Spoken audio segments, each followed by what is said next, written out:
Sejam todos bem-vindos. Vamos falar do segundo reinado do Brasil. Professor Helder aqui, uma revisão de história. Vamos falar da política e também da economia. Segundo reinado, governo de Dom Pedro II. Esse governo começou quando Dom Pedro II era apenas uma criança de 14 anos e o golpe da maioridade, o Partido Liberal, o colocou no poder. Assim começava o governo de Dom Pedro II, cheio de consultores, cheio de pessoas adultas para auxiliá-lo no governo. Esse governo ficou caracterizado pela presença do poder moderador. Como você pode ver no quadro, a Assembleia Geral, a Câmara dos Deputados, o Senado não tinham autonomia, assim como o Supremo também. Porque o Executivo, que já era controlado pelo imperador, pelo seu Conselho de Estado, pelos seus ministros, também tinha o poder moderador, que era para ser um poder apenas para fiscalizar os outros poderes. E o moderador do Brasil abusou principalmente da prática do revezamento no poder. Como nós podemos perceber aí, o Partido Liberal já foi tirado do poder logo em 1842, 2 anos depois de ter chegado ao poder. Assim, tivemos a primeira grande revolta liberal, que foi lá no ano de 1842, quando São Paulo e Minas Gerais se revoltaram desse rodízio que o governo fazia. Também explodiu a Revolução Praieira. Olha só, o Nordeste brasileiro, começando por Pernambuco, aderiu ao Manifesto do Mundo da Primavera dos Povos e acabou criticando também essa postura centralizadora do imperador. Isso foi em 1848. Veja, 42 e 48 você tem os partidos insatisfeitos no Brasil. O governo tentou driblar esse autoritarismo criando o parlamentarismo. Só que nós sabemos que esse parlamentarismo ele era muito diferente daquilo que ocorria na Inglaterra, por exemplo, o parlamentarismo clássico, onde você tem eleições e depois do partido vencedor você tem a eleição do primeiro-ministro.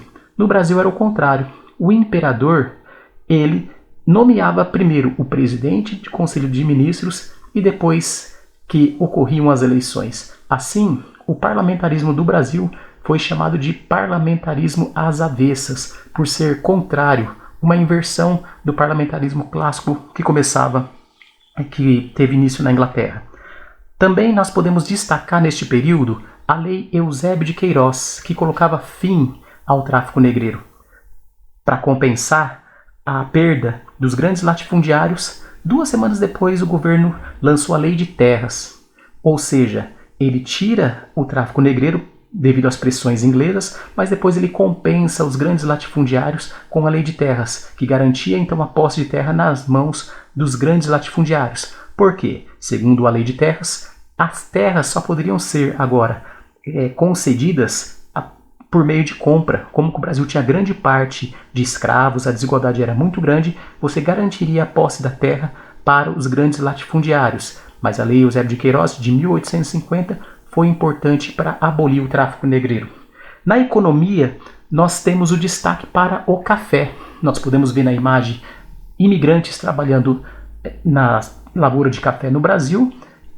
Esses imigrantes eles chegam principalmente após a Lei Eusébio de Queiroz, uma vez que o tráfico negreiro estava abolido no país. Embora já houvesse uma lei anterior de abolição do tráfico negreiro, foi em 1850 que essa lei realmente foi efetiva. Assim, como nós podemos perceber aí no mapa, a região mais em verde claro, a região em roxo, principalmente, vai receber grande leva de imigrantes, principalmente italianos, espanhóis, portugueses. Veja que na região em marrom, da capital, Rio de Janeiro, no Vale do Paraíba, parte também da zona da Mata Mineira, nós temos ainda concentração de trabalho escravo. O café se expande e se torna a principal economia do Brasil a partir do ano de 1820 e que concentra muito poder nas mãos dos grandes latifundiários produtores de café. Mas veja que a Lei Eusébio de Queiroz está muito conectada com essa dinâmica da produção econômica do Brasil. Por isso que nós temos esse quadro, olha. No Vale do Paraíba, eixo Rio-São Paulo, Minas Gerais, no Espírito Santo, a mão de obra foi predominantemente escrava, dependeu muito da escravidão e foram muito resistentes às leis abolicionistas. Já no Oeste Paulista, a partir ali do Vale do Paraíba Paulista, nós temos a mão de obra imigrante por conta do fim do tráfico negreiro. O café, portanto, foi o nosso carro-chefe e a mão de obra foi escrava primeiro, depois imigrante. Mas nós tivemos também o destaque aí para o algodão durante a Guerra de Secessão de 1850 até 1865, 60-65. O algodão cresce no estado do Maranhão, assim como a borracha também tem destaque. Olha só um seringueiro ali. A borracha tem destaque no ciclo da borracha, que vai gerar inclusive a compra do estado do Acre, que pertencia à Bolívia. A borracha era muito utilizada na indústria automobilística. A política externa do Brasil foi representada principalmente por guerras, né? Guerras, sejam elas diplomáticas ou guerra efetiva mesmo. O Brasil interveio por 2 vezes, tanto na Argentina quanto no Uruguai, para colocar governos aliados. Veja que o governo da Argentina, de Bartolomeu Mitre, ele apoiava as causas brasileiras e o Brasil ajudou o Mitre ter esse governo na Argentina. Assim como o Brasil já havia feito intervenção no Uruguai e depois com a eleição do Partido Blanco no Uruguai, o Brasil interveio novamente e que vai gerar a Guerra do Paraguai. Nós não vamos falar muito disso, da Guerra do Paraguai, neste momento, porque nós já vimos um vídeo bem detalhado a esse respeito, mas aqui nós estamos vendo as causas, a diplomacia, como que ela estava feita com os países da América do Sul, principalmente pela navegação dos rios da Bacia do Prata. Mas nós temos também uma rusga com a Inglaterra, que foi a chamada Questão Christie. A Questão Christie aconteceu porque a Inglaterra exigia que os escravos no Brasil fossem libertos. Então, um naufrágio em 1862 serviu de pretexto para que os ingleses começassem a cobrar mais efetivamente o Brasil. Logo depois, 2 marinheiros foram presos no Rio de Janeiro e aí a questão se instaurou. O Brasil pediu um intermédio da Bélgica, que deu a causa ganha ao Brasil, e a Inglaterra teve que pedir perdão público ao Brasil. Então essa foi a Questão Christie, quando William Christie foi demitido, expulso do Brasil. Ali nós voltamos a falar da questão do Rio da Prata. Veja bem que o Paraguai, ali mais tracejado em vermelho, é o único país que não tem saída para o mar. Esse país, portanto, ele precisava negociar com a Argentina ou com o Brasil a saída para o Rio da Prata. E isso fez com que a situação se tornasse muito delicada.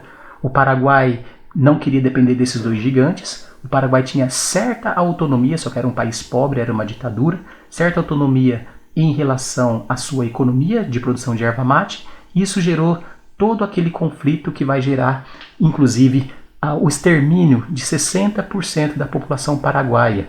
O Paraguai quer ter acesso livre e por isso ele precisa ter um governo branco favorável no Uruguai. O Uruguai, ele era um país pequeno, fraco, e assim o Brasil conseguiu colocar o Venâncio Flores e travava dessa forma os interesses paraguaios. Foi aí que o Solano Lopes ele viu o Brasil como um grande inimigo e acabou atacando o Brasil, gerando a Guerra do Paraguai. É isso, gente, que nós temos nesse capítulo. Um resumo bem rápido do Segundo Reinado. Bons estudos para todos. Se cuidem.